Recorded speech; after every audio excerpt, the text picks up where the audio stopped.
Sarah Doukas, welcome to Show Studio. Thank you.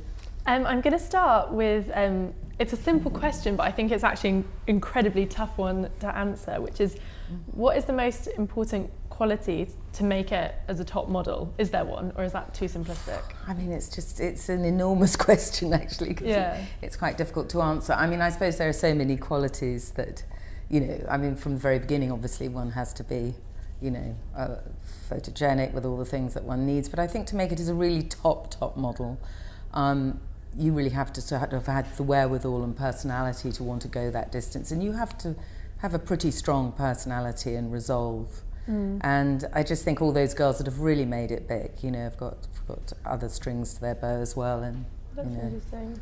It's a hard one because. Yeah, I can imagine. Sorry, not to be. No, but I imagine it's kind of magic, isn't it? It's like that's. Well, I think it is magic, and I think, you know, the thing is that, you know, you don't want to sort of.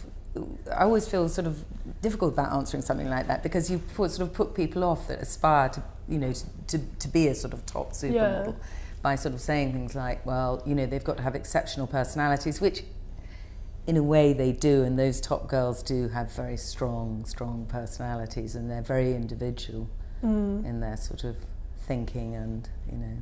Do you think that's what attracts you to, I guess, to the career and to the role? Is it those personalities? Well, I mean, not initially, because you couldn't say that, because, you know, I represent lots and lots of people that don't necessarily have huge, forceful personalities. Yeah.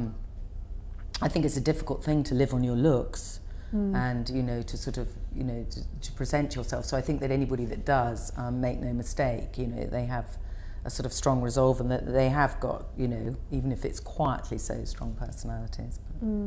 I want to, we've talked a little bit sort of about modelling, but I want to ask about you and your life. And tell me, when you were a child, what was it that you sort of aspired to do? Because was this something that was fashion always an area that you wanted to work in? Did you always want to work in modelling? You know, how? No, God, it was the last thing on my mind. I didn't know, both my parents were professional. My dad was a doctor, a consultant. My mother was a pharmacist, so they both went to university, and you know, I went to very straight-laced private boarding schools. But I don't know, I always wanted to be individual, and I had an idea that I wanted to do something and not actually work for anybody, which is a pretty ridiculous thing to say. I remember I had a sports teacher, and it sounds so incredibly materialistic and shallow, but she had this red sports car, and she was just a very dynamic personality, and I thought, I want to be like her, and I want to be sort of individual. And I never did work for anybody, actually. I just started life, you know, I was a pint-sized model, and that was something I didn't want to do. And I lived in a flat with a photographer, and I was actually working in Kensington Market selling clothes. And he said, oh, I must take pictures of you. So I didn't particularly like it, and I just thought, this is ridiculous, I'm 5'3". But I did start working as a model, and then I was rather delighted about that because it funded my passion for antiques. So I had an antique stall in Antiquarius in the King's Road. Sadly, it's not there anymore. And so I did the two in tandem, which was kind of great. Yeah. And, you know, my father always said to me, oh, you'll come to no good because, you know, you refuse to go to university. You should go and do a typing course. And I was like, never am I going to do a typing course, because it will mean I will have to do it when I'm starving. Yeah. And then I went to live in Paris, and I had a flea market stall, and I represented a photographer, Stuart MacLeod. And then I came back to London, and I managed a punk band by default. Strangely, a friend of mine had a music company in Paris called Orange Music, and they said, I've got these crazy guys, I want you to drive them around. They're signed to our label, but they're an English punk band. So somehow I started doing that. God knows how, they were an absolute nightmare. And then I married my first husband, went to live in Berkeley in California. Would you say that you're a careerist person? Because I think, you know, you've said in interviews before that you felt this kind of huge desire always to prove yourself, but the way you talk, you know, there's a sense of a kind of a freedom and a kind of c'est la vie attitude. But were you very ambitious, and how did you marry the two? I don't think I was. I mean, I think I was that I always wanted to do something and meet new challenges, and when opportunities presented, I would take them, whether it be, oh, I'm going to go and live in Paris, you know, and then I was like, oh, I met my, you know, American boyfriend, and he was like, we have to come and live in Berkeley. I was like, okay, no problem, picked up and went. So I took opportunities, and when I look back on it now, I suppose, you know, that it all was going towards something which ended up me starting a company. I've always been, sort of every day I've thought, you know, it's a challenge. I've got to do something today. I've got to do something amazing, but I never knew what. Yeah. So I don't know how career-oriented that is, or.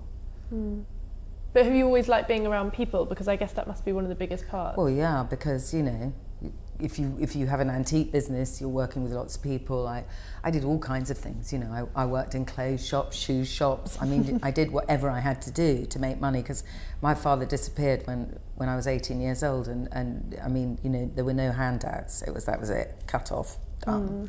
So, you know, needs must. But I always did things with people. And I think, you know, managing punk bands and, you know, all of those things. You know, I've always really, really loved people. I'm just mad about watching people. Even when I was little, I was always observing people, and sort of, I just find people fascinating. Tell me a bit more about your work as a model, because do you think that that's actually, even though you say you didn't like it, do you think that's made you more compassionate and more understanding in the role that you do now because you had that direct experience? Well, I'm sure. I think especially as I didn't like it, you know, that, I mean, and I can imagine it's not for everybody, and very often, you know, we take amazing looking girls and they do quite well, and then they just turn around and say, look, it's really not for me. So I can understand how they feel, but yes, it naturally makes, I mean, I know how hard it is for them to go out and do go and sees and go and present themselves to a new client every day, to go on, you know, a job with a photographer and a whole crew that they've never met before. I mean, that is not an easy thing. I mean, people don't like going for interviews. Can you imagine going to, you know, 5 or 6 a day? I mean, that's really, you know, that's a challenge. I mean, and I think they're amazing to do it. So when they say, oh, I'm exhausted, I go, oh, poor you, because I do feel, you know, it's not easy. And it's not easy to go and get on a plane, you know. By the way, you're going to Mauritius tomorrow. I mean, not many people want to do things like that, you know. Do you think people mistake it as an easy or sort of glamorous industry? Do you think there's this idea that modelling is something that is kind of doesn't require skill and is glamorous? You must find that very frustrating. All the time. I mean, you know, from their point of view, from the model's point of view, I find it very upsetting when people just say, you know, she's just a model, you know, big deal, it's easy. Because people just don't see the process that has gone on behind that. All their hard work. And everybody's hard work, our hard work. You know, I mean, I just think, you know, it's a pretty challenging job. I really do. And I mean, you know, even down to the actual art form itself. I mean, not everybody is going to make a great model. When you say that, not the art form, do you think that there is, you know, you said something that I found very interesting before. You said, you know, it's not easy to survive on looks alone. And do you think that the skill to modelling, you know, a small proportion there is a skill, yes, because you can be God-given gorgeous and unbelievably photogenic, but perhaps you're stiff, you know, you don't feel comfortable with your body, so you don't move well, you don't move in clothes, you don't show the clothes well.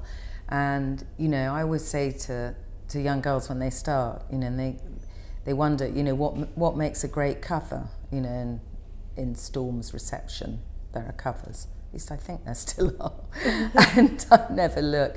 And it is because, you know, those covers make fantastic covers because it isn't just somebody looking blankly at a camera. It's because there's a big feeling there, you know, they're thinking of something, you know, they're really giving it something. So the eyes are incredibly, you know, connected, and there is a chemistry between a photographer and a model. And if there isn't, I think it's probably difficult for a model to, and for a photographer to get something from a model. Absolutely. Talking more about your life, you know, tell me, what was the point where, because you founded Storm, it was 1987, wasn't it? Tell me about the thought processes and the conversations that went into that happening.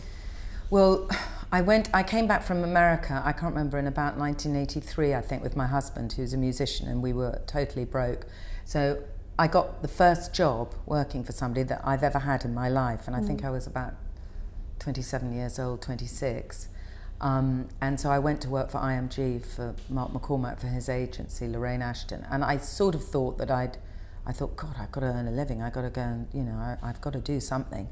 So a friend of mine said, oh, there's a job there, go and see them. And I went and they gave me the job. And I sort of presumed I'd be there for about a year, perhaps. But I just really loved it and enjoyed it. But, you know, Lorraine, it was her company, she owned it, and then I was very ambitious. Yeah. And I spent 4.5 years there, and then I just thought, I have to do my own thing. There's a ceiling here that I've reached, I can't go any further. So I felt very guilty about it, and I didn't take any models, and I didn't take any staff, and I actually sort of left with nothing. Although I told her, I said, I'm going to set up my own business. Yeah. I certainly wouldn't like if somebody was doing it to me, but I did leave with nothing. And so my husband nearly killed me because I was on a great salary. He was like, fantastic. You know, what the hell are we going to do? You've got a mortgage and you've got a child in private school. But anyway, so I just went about looking for money, which wasn't the easiest thing. When you just go knock on doors and you say to people, here's me, I'm brilliant at what I do. I don't have any models, but I need £200,000, which in 1987 is quite a lot of money. Yeah. So, you know, it was a really tough process at the beginning, and I was determined to have 50% because I knew what an incredibly tough job it was. But it's tough when you're not bringing money to something, only your expertise. And so, yeah, there were lots of people that in the end wanted to back me, and I had a fantastic accountant who did all my business plans, and a brilliant lawyer, David Landsman. And then I've known Richard for a long time, Branson, and actually, you know, I was at school with his sister, but Marie Halvin was at a dinner party, who was one of my models, and she said to him, oh, you know Sarah's starting an agency. And he rang me up, he was furious, he was like, I can't believe you haven't asked me, Sarah. And I was like, well, you'll give me 25%, you're a public company now, you know, so I'm not doing it for that. Anyway, I went to see Don Cruikshank, who was the MD, and he was like, 25%. I said, no thanks. And then Richard called me from LA and said, what happened? And I said this, and he said, come and see me on Monday with your accountant. I'll give you a heads of agreement, or you give me a heads of agreement. I can't remember how it all worked. And he said, we'll do it with my private company, with Voyager, which was the airline. And it was done and dusted pretty quick. He just was like, yes, no, yes, no, yes, no. Why do you think people had so much faith in you? I have no idea. I can't imagine. I was just, well, I suppose to a certain extent I proved myself, and I suppose I was incredibly enthusiastic, and if I had to do it again now, I would not have that incredible positivity that I had then, probably because the older you get, the more fears you have about starting a company, about everything becomes an issue. And there were lots of people that said to me, it'll be a disaster. And I thought, I'll show you. Why did you have so much confidence? You said before, you know, you were sort of going to people and saying, you know, I know I have this great skill. How did you know you'd had that skill? Was it the girls you'd already been working with? What was it that made you so sure that you had to do it on your own? I was passionate about it. I loved it. I loved what I was doing. It was just brilliant, and I wanted to slightly have a different type of agency. I really wanted to find people on the street, and you know, I didn't want to take models that had already modelled and everything, and I felt that I had a good eye. So that was one thing. But I think one of the things that really made me determined and positive about it was living in America, because it's just such a, you know, the English, to a certain extent, we can be very negative about things, and we're a bit cautious, and people say, are you sure about doing that? And you know, when you live in America, people are like, go for it, you know. And they also say things like, you know, if they see somebody with a nice car or a nice coat, they go, I want that, I'm going to work for it. But in England, it tends to be, you know, you're driving a nice car. They don't think, well, actually, you worked jolly hard for that car. We're a bit like that. So I think living in America for 4 years, and living with an American with a very positive attitude, he was, you know, anything's possible. And tell me about some of the changes to the industry, because you just kind of implied there when you said you wanted to take models from the street. Is that something, because I think now if you ask someone how is a model scouted, that's exactly what they'd presume. They'd think walking down the street. But was that quite a new thing when you kind of started out? Well, I mean, to a certain extent, I think people waited for models to come in. I don't think we did, you know, there were sort of competitions and things like that, but I'm not sure how many people went out literally street scouting. And the other thing that I did at Storm was the fact that I sort of introduced, I mean, it was going on, but Storm really was about sort of introducing clients to models that were working abroad. And it was becoming a much more global industry. It wasn't so parochial and so London orientated. And so it was a question of sort of educating clients about, well, listen, it's only a plane fare, it's only a hotel room. The girl come and you've got a much better choice of models. Look, you know, you're not just having to look at the British girls that are available at this time. You can look at girls from anywhere, from Paris, Milan, New York. So we very much sort of worked on those two things. But I think the way now the industry, well, we've become like the music business with this digital world that we live in and e-commerce. And so we have had to really step up to the plate, you know, and the way we've quoted and things like that. Sure. And I'm very lucky to work with my brother because I suppose, you know, this digital world, Instagram, Twitter, Tumblr, Facebook, is pretty generational. So I've got a lot of very dynamic people working with me, and so we've got a whole side that we represent, you know, YouTube influencers, apart from bloggers, they're vloggers. Yeah. So we've got a whole side of the industry. So, you know, it's brands come to us, and, you know, that's how we sort of, we fit a vlogger to a brand and whatever they've, you know, so we're doing lots of work with all kinds of really major clients. Yeah. And we're also, you know, introducing some of our sort of young model talent who are doing quite well but maybe not so well, in trying to, you know, introduce them to that world and generally get people to obviously embrace, you know, all the sort of digital world of Instagram and, you know. Yeah. Because it comes a lot, I mean, brands want that. Yeah. Well, it's so interesting that you mentioned it, because that's actually something I was going to ask later, but it's really pertinent now, is how the landscape of modelling is changing. And I think you're seeing it so much in some of the recent covers and the, you know, I think the US Vogue cover that talked about like the social media girls, and it had Carly and Cara on the cover. And have you really noticed that with some of the girls when you're signing them now, that you're almost advising them just as much at how to build their profile? Oh, we've got a whole section, and we introduce them to those girls, and they advise them how to do it. And I mean, there can be pitfalls. You've got to be very, you know, difficult, because you don't want girls doing selfies on a set with a brand new, I don't know, you know, Louis Vuitton coat that, you know, suddenly you find that it's on the high street within 5 minutes, you know, and that somebody has knocked it off. So, you know, they've got to be, you know, you've got to really sort of, you know, to explain to them how it goes. But yeah, no, and also, I mean, you can actually, you know, you can really sort of pinpoint it, you know, if a client's wavering about a model, if you say to them, well, by the way, she's got, you know, a 200,000 following on whatever, or it's 150,000. I mean, that is going to influence them. Yeah. Because they've got a ready-made, another source of, you know. Yeah, it's really fantastic.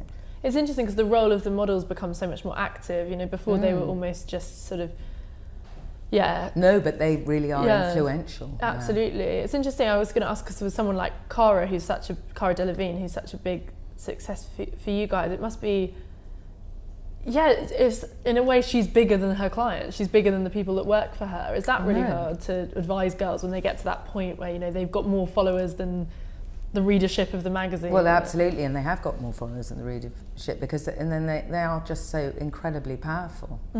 But yeah, no, it's absolutely fascinating. It's wonderful, and it's, you know, I mean, she's just gone from strength to strength. But that was always in her sort of DNA, Cara. You know, she was always, you know, blogging and doing things, and you know, and it's just built and built and built, and it's just totally part of her, and it's second nature to her. Yeah.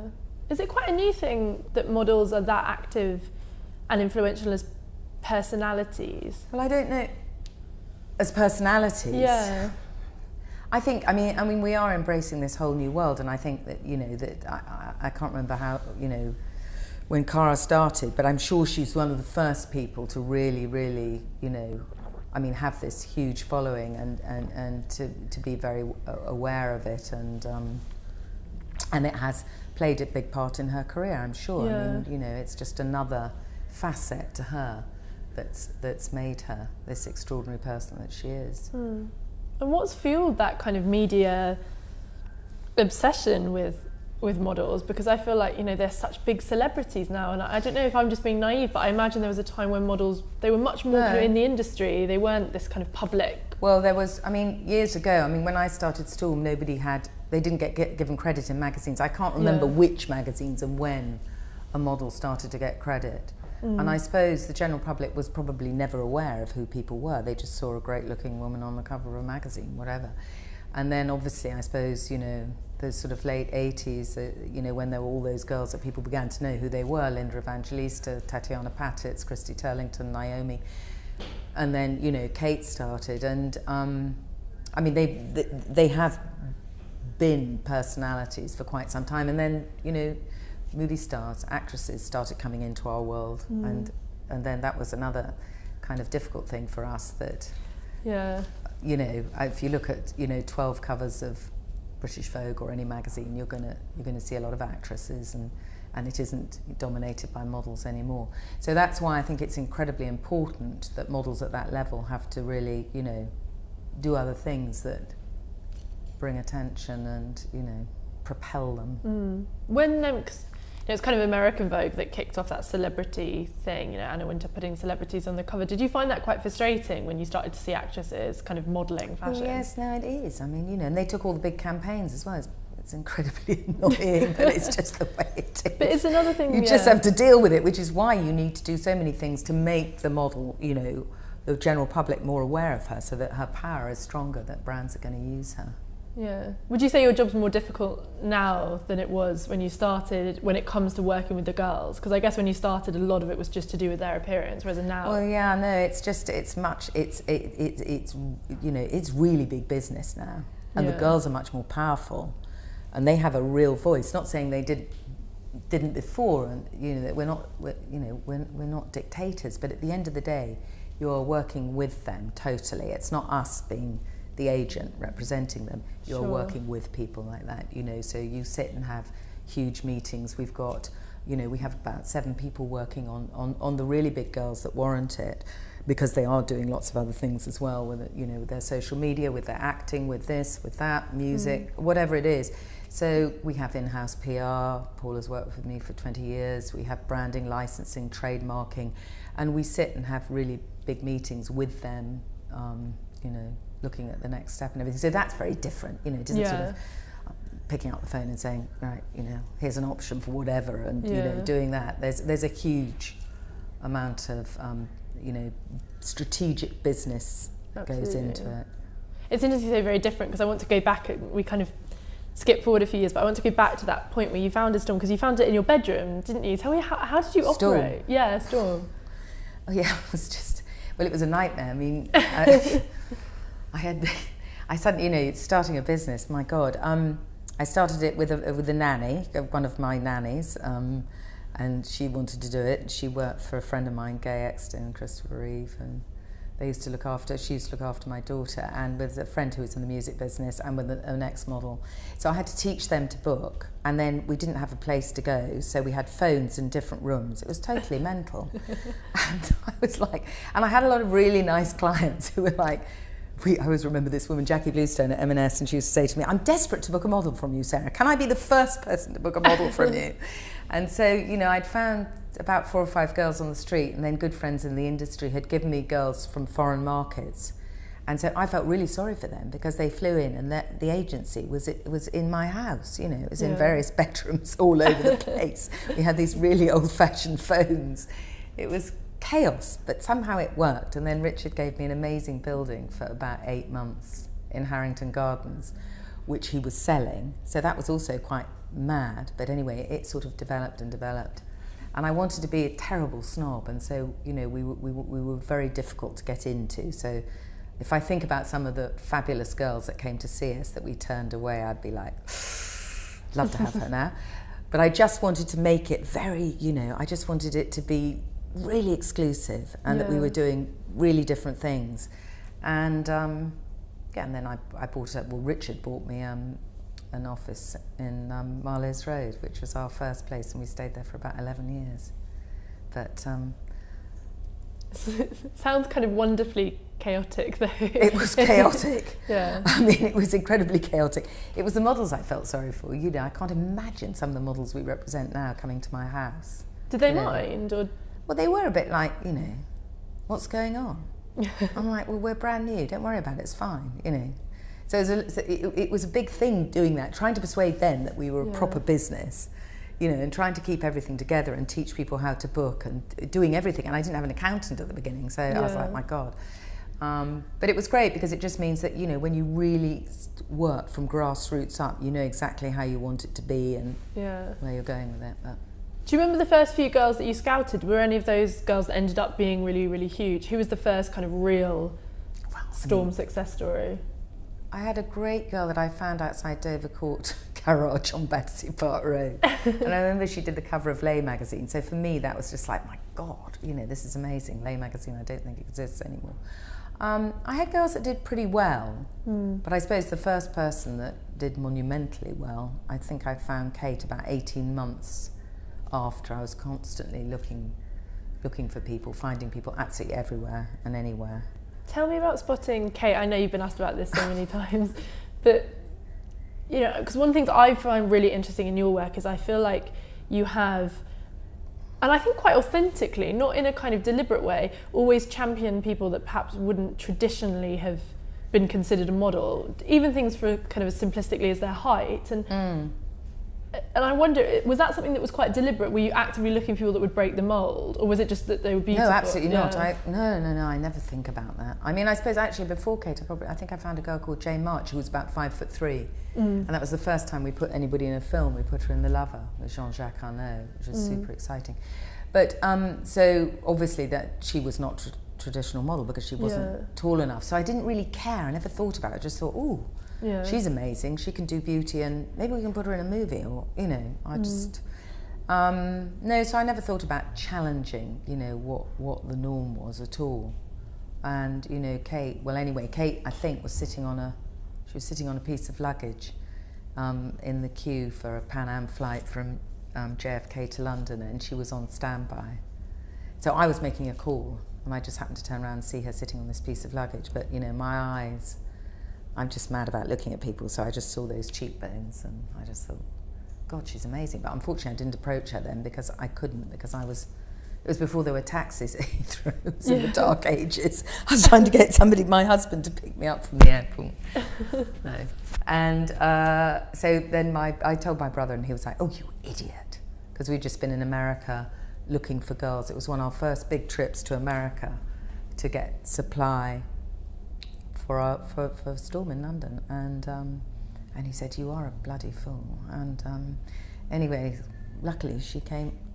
They were like Nick, her brother, and her father Peter were last on the plane, and so I was lucky enough to be doing, because nobody knew who Storm was, which was a bit tricky to go to parents and, you know, say this is a model agency. Not that I think people knew about any agencies particularly, but. I was doing a programme on the Closed Show Live. Jeff Banks kindly gave me a slot, so lots of people watched it. So when we went back to talk to her, she did say, oh, I've seen you on the television. So it's like... Oh. And do you know when you see a girl like that, perhaps not because you mentioned before, you know, that you'll find great girls and they just turn around and say it's not for them, but is there a moment when you know that someone's going to be absolutely huge, or is it much more haphazard and luck related? I think it's just, you know, I find it much easier than people coming into Storm, sitting on the sofa, and I go over and look at them, because you're just really put on the spot, and they're probably very nervous, so they're making funny faces, and you don't feel really like sort of really being forensic looking at them. Yeah. And the great thing about finding somebody in their sort of whatever they're doing in life, whether they're in the shop buying something, or I found people all over the place, in the Cromwell Hospital waiting to be seen by a doctor. You know, you can actually really look at a face, and you know, they're not aware that you're observing them. So then you're pretty sure that they're going to be photogenic. I've just been in Perth in Australia seeing my dad, who's ill, and my stepmother asked me to go and get her some lipstick because she hadn't been able to get out of the house. So I drove to this sort of mall in the middle of nowhere. There was a Mac shop. And I just saw this girl in her school uniform, and it was really embarrassing because the guy was like, you know, why are you looking at that girl for? And actually she's amazing, and we flew her back to London. She's 14. So, but I had time to observe her while she was messing around with her friends from school, you know, with lipsticks and things like that. So I was pretty sure. You are pretty sure. But at the end of the day, it can be, you know, you could be wrong, of course, and I have been wrong, and we've all been wrong. And then you feel very guilty about the fact that you've taken somebody and given them a huge amount of hope, because they haven't walked into your office and said, I want to be a model. Yeah. You know, they haven't gone to the Closed Show Live where they're looking perhaps to be scouted. Even festivals, the girls know that there are agencies at festivals and things like that. You have literally taken them from their sort of everyday life and given them this possibility, and it doesn't work. So that worries me a lot. Yeah, it's interesting that you say that, because I was going to ask about that kind of, you must feel, and you mentioned, a girl that was just kind of 14, and you must feel such a huge sense of responsibility when you're working with girls. Do you become quite emotionally invested in their careers if something doesn't go well for them or they're not being booked? Yes, I mean, God, yes, we look all of the time. I'm so switched on. I work on the booking table, so I look at every day when they're coming in, or if anybody looks unhappy or something. I mean, we've got we're in loco parentis of people that are sort of under 16, and and they're going through perhaps emotional problems, and it's difficult growing up. You're always bashing against your parents and arguing, and who knows, there's all kinds of things. So we get very much involved with them, and they tell us all kinds of things that they perhaps wouldn't tell their parents, and so then you have a really strong connection with them. Yeah. And that pretty much lasts forever, and it is a big responsibility, and you've got to be there for them. And if they want to call you on the weekend or at night because something's going on and they want to talk to you, you can't say, no, I'm not speaking to you. Yeah. So I try and have staff that are great at their job, but also are really, like them. You can't have girls that are jealous of girls working for you, or it's not easy to find an agent. They can be great at their job, but perhaps they're a little abrasive. They just don't have. I like people that are warm, and that that people feel really comfortable walking into Storm, and they don't feel, oh, I'm terrified. They're all really frightening. They've barked at me, and so that's a big thing. It is a big responsibility. Do you think that the wider industry outside of Storm and kind of the work that you do you think the wider industry, do they treat models well enough, or do you... I think they do in England. I think that perhaps in other places they're a little more sort of brutal, but that's a culture, isn't it? Yeah. I think you go to the States, you're seeing clients, perhaps they're just a little more dismissive. Thank you, They're perhaps tougher. New Yorkers are tough, those agencies are perhaps tougher, Parisians are Parisians, Italians are Italians.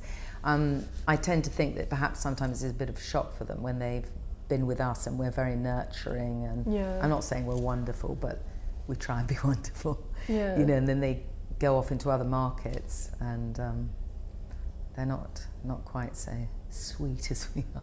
Yeah, I can imagine. How often is it the case that girls just can't hack it? It happens. It's really upsetting, but I understand it, because it is one of those things that, it's a tough job. It's a tough job. A lot of people just don't want to get on a plane. A lot of people are homebods. They want to stay in their flat with their boyfriend, with their friends, having dinners and having a job, where they know what they're going to do every day. I mean, it doesn't suit everybody to be flying around the world, and, although I think it is an incredible opportunity. It's a job where you can get, visa to work in Australia, you get visa to work in the US. It wouldn't be so easy with something else you were doing. There are so many fabulous opportunities, but I mean, it's not for shrinking violets. If somebody's, they are a sort of homebod and they're a little bit shy, it may not suit them. And tell me more about your scouting, because it's interesting you spoke about some of the sort of funny places that you've seen girls, and because you found Liberty Ross, didn't you find her in like a Virgin megastore? What are some of the sort of oddest places that you've come across? Oh God, awful places, really strange things. I don't think about looking, but wherever I am, I've always got, I would see somebody. It would be a rarity if I didn't sort of notice someone. I was once in Lewis this was fairly strange. I was in Lewis and with some friends, and they do a sort of, I don't know what it is, they have these sort of barges going up and down the canal there that, it's some kind of fair, And anyway, there was a lot of travellers along, up the sort of, up the towpath, and I happened to see this girl in my peripheral vision, and my husband was furious at me because I followed her into a caravan. And she was exquisite looking, absolutely extraordinary, but it was a bit daunting and a bit frightening. They were a bit, hardcore and everything. And we kept her for a bit, but she was just nomadic. They kept moving, we couldn't get in touch with her. So that was pretty odd. Tell me a bit, it's interesting, because this moment where you spot girls, I'm interested in you as a person, because can you ever relax? I imagine that if you see girls everywhere, What if you're just kind of having a day off? I guess there's never a day off, is there? Well, no, I absolutely relax. I just don't think about it, you know, I really don't. I've got so many other things going on, you know. I've got 3 daughters and, you know, I've got a farm in the New Forest and you know, I go up and down, you know, Friday and Monday. I'm a farmer on the weekend. So I haven't got time to think consciously, heavens, I've got to look for somebody, or am I going to see someone here today? It's just, you know, it just goes off like a light bulb. So if somebody's somewhere, I mean, if I went into the garage and there was somebody in the queue, oh, I found somebody, was it last night? No, the night before last, I was driving down Jubilee Place going home, Stormston Jubilee Place, and there were these girls from Francis Holland in a shopping trolley. 2 were in the trolley and 3 were pushing it. And I couldn't actually drive past because they were in the middle of the road.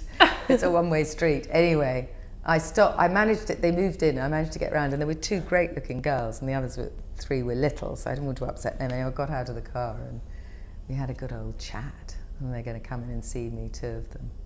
That's pretty odd. Yeah, that is good. And I seriously wasn't thinking about looking for somebody. I was just really annoyed that I could get past them. You could drive past. Is there any correlation between the odder the place you found them and how successful they become?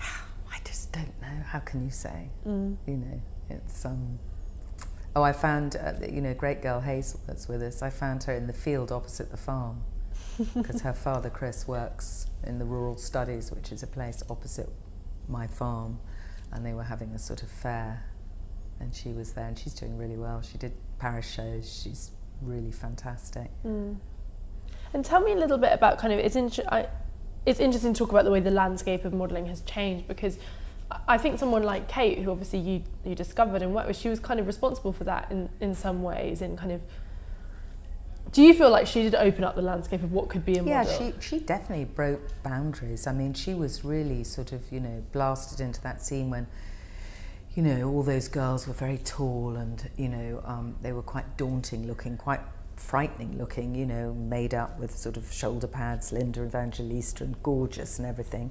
And here was Kate, who was much more natural and shorter and, you know, with this fab personality. And, you know, I remember she did the cover of Italian Glamour. Italian Glamour, yes. And then they used her for Harper's. It was the first edition of Harper's. I remember Patrick de Marchelier did it, and she was, you know, that was the feather one. And then Fabienne Baron saw her and took her to Calvin. It was just super exciting. So, yeah, I mean, she really broke the mould, and, you know, the rest is history. And do you think that the industry is more accepting? Is it more diverse now? Because often there's comments about how we've become even more kind of sort of bizarre in our approaches to women's bodies, and that it's even sort of, you have to be even thinner than ever before. But on the other hand, it seems like it's more diverse. Well, I think it's much more diverse. I mean, I've got girls of literally all shapes and sizes. I mean, you know, I just hate, you know, the whole idea of people pressuring themselves, because the girls, the ones that are ultra thin and ultra tall, it is those 2 show seasons in the year that really is, and there are very few British girls that walk those shows, and that really is a big worry, but it's very important because that's a showcase for them to do the big campaigns and all of that. So that's a very small category of models, and yeah, they put themselves under a lot of pressure, which is a huge worry. Why is it so few British girls? Because you have to be 5'10" minimum. You have to be doing great editorial, and you know, you do have to be pretty thin because people like people that have long limbs, you know, to show those clothes. They're all like sort of giraffes, gazelles, you know, racehorses. They're quite extreme. Yeah. And so, of course, there are lots of very tall English girls, but you do have to have a small hip size at 5'10". It's not such an easy thing. You must find it. Do you ever find it quite upsetting? Obviously, as a mother yourself, do you ever look at the girls and worry about their health? Oh, all the time. I go mad. I'm the person that says, "What are you eating? Are you eating? Have you had breakfast? What's going on?" I hate it. I mean, you know, I'm afraid the Eastern European girls really do put themselves under pressure and have ludicrous sort of cabbage soup diets and things like that. I find that really upsetting.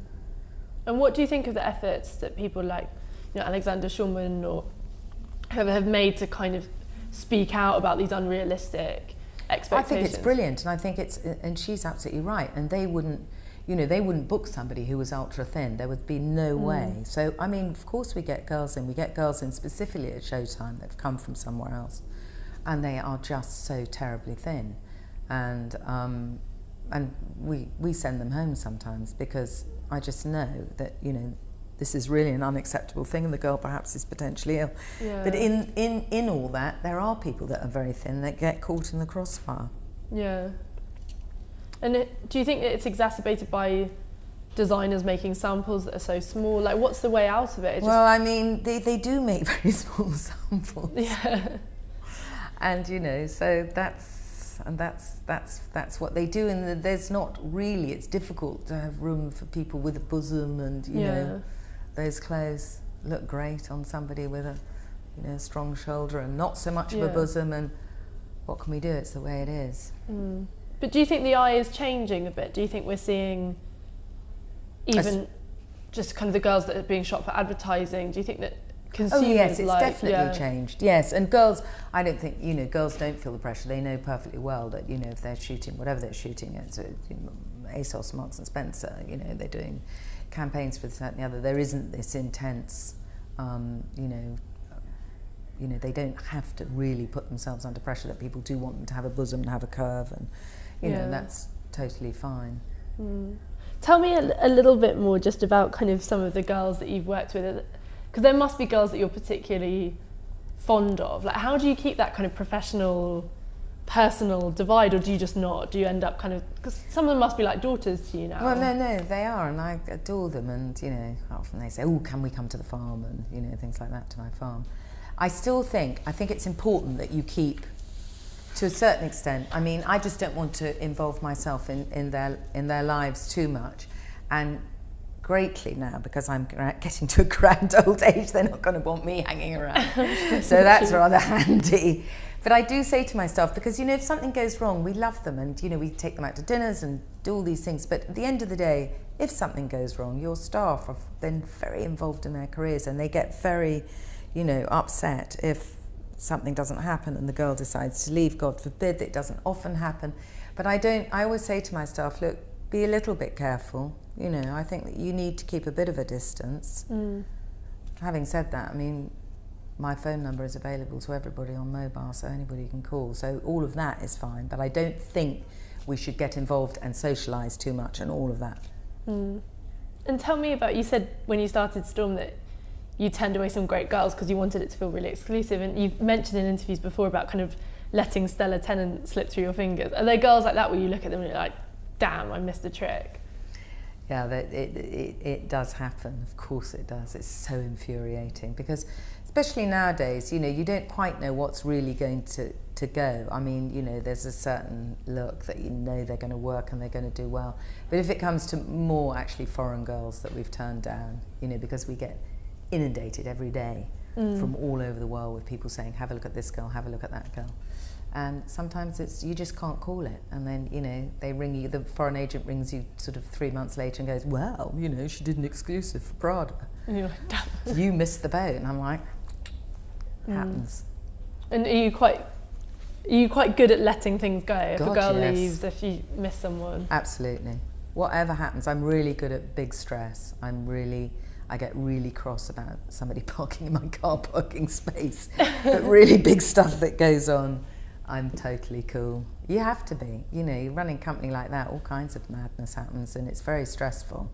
You know, and you get people saying, I'm going to sue you, and, you know, God knows what. So I don't like my staff being put under too much pressure, because they're like, oh, it's, you know, we've had such an awful day, and, you know, here's this advertising job for £200,000, and now we've got a cover of British Vogue over it, or American Vogue, or Porter magazine, whatever it might be. What are we going to do? The girl needs the editorial. You know, you're getting into deep, deep water. It's stressful. Yeah, you said in an interview before, and I wanted to ask you about this, you said you have to be a little bit manipulative. And do you think, are you quite forceful? Because I guess you have to be. You have to be. You know, you've got your model, your client. So you're looking after her. You've got your other client. I mean, you know, and in all kinds of areas, you have to be. It sounds like quite a sinister word, manipulation, but I think you have to be a forceful personality. You know, you're getting your girl to a point where you're, you know, introducing her to a client, and you're persuading the client, you know, that she would be great, and, you know, and then perhaps the girl doesn't want to do something, you know, and she's like, I don't want to work for them, that's not right. You know, and you know that they're making the wrong decision. but some people have got they're very strong-willed. You know, they're very decisive about what they want to do with their career, but you think that it's wrong. At the end of the day, you're the agent, so you do have to slightly manipulate people in all kinds of ways. And do you find it sometimes you have to be quite pushy with the people that are sort of booking the models? Because there's a lot of criticism that's levied at fashion for sort of, you know, it's sort of real focus on white girls, that there's not enough racial diversity. You must find that really frustrating sometimes when you've got a great girl and she's just not getting booked because of Do you think the industry is racist in how it books girls? I think it's difficult in England. You know, America's fine because look at the ratio. You know, so I mean, it's a lot easier if we're talking about black girls to work. I mean, now we've got, you know, lots and lots of Chinese girls, but at the end of the day, there is a limited amount. So you couldn't have a third of the agency coming from Korea or China, you know, because obviously they would end up sort of cannibalizing each other, if you like, because we just don't have a big enough market. But it is, yeah, it's super frustrating because I would like to take more and more, and we do have lots of great looking black girls, but not as many as I'd like to, and I don't want to give people false hope by taking them and then realising that there isn't going to be enough work for them and somebody else is, you know, going to get the work, and, you know, it's, yeah. Why is the industry not opening its eye? Why aren't people... Well, I think they are more and more. It's getting better. But it's because, you know, the population and who's buying and who's looking at magazines, and I've no idea. I mean, it's... You know, at the end of the day, we're supplying something, and if there isn't enough work there, then it's difficult for us to represent people that are not going to get enough work. But I mean, you know, we do have a lot of girls from everywhere. And it is great that whole Asian market's opened up tremendously, and we've got some gorgeous Indian girls, girls from everywhere. So yes, it's getting better, it is. And tell me, what's kept you excited this whole time? What's kept you doing it? What's kept you passionate? Is it the girls and the fun and the stories and the kind of that extended family aspect of it? Is it the work? What is it? I think it's so many things. I mean, I absolutely love doing it. I never ever go to work and think, oh Christ, I'm so bored. You cannot be bored in there. I'm addicted to the adrenaline of it because honestly, no day is the same, and there's always a drama, and it's a million miles a minute. It's always frantic in there, it's noisy in there, the phones are going, people are shouting, people are running around, so you get addicted to that. And then I'm addicted to just finding great new people and, you know, going forward and putting them in a position where they're, you know, they become a brand. I'm mad about turning somebody into a brand. And it's just exciting, finding a girl and wow, she's just got an option for this. We still get really, really excited. Everybody does. And do you feel like you're changing their lives? Because you must be, you kind of touched on it a few times, the responsibility that comes with that. Because that must be a wonderful feeling, but also a very intimidating one. It is a big responsibility, and it is a worry. And you think, heavens, you know, poor Kate, you know, she can't go shopping, you know, because she is just inundated with photographers. You know, what have I done? What has happened? So, I mean, yeah, you are changing people's lives, and you're putting them in an extraordinary position. But and it's fantastic. You know, I've got girls that nobody's ever heard of. You know, I've got one girl that owns 25 properties in London, just from modelling. She's a beautiful, beautiful commercial girl. You know, and people that go and pay for their parents to have operations that, you know, that are needed, and they wouldn't, you know, they haven't got health insurance, and the girl's making a fortune, and the mother needs, you know, lots of operations. All kinds of, there are some really wonderful things, and it makes you think, God, that's amazing, you know, something, and it's great that people do great things with it, like Lily Cole, you know, who's a real philanthropist, and, you know, she's got impossible, her gifting thing. Don't ask me, she's got a PhD, and it's way beyond me. She's far too bright. So I guess, I don't know, it's the last question. It kind of relates to the one that I asked you right at the start. Because I think people would call modelling a superficial industry, but it's not to you, is it? And do you think that... It so isn't, but nobody knows about our world. It's a secret world. I know you see things on television, but it isn't really real, what really goes into it. No, I don't think it's superficial at all. I think it's a really powerful, big business with a tremendous amount of experts working within it. And it's really exciting. Yeah. Sarah, thank you so much. Thank you very much.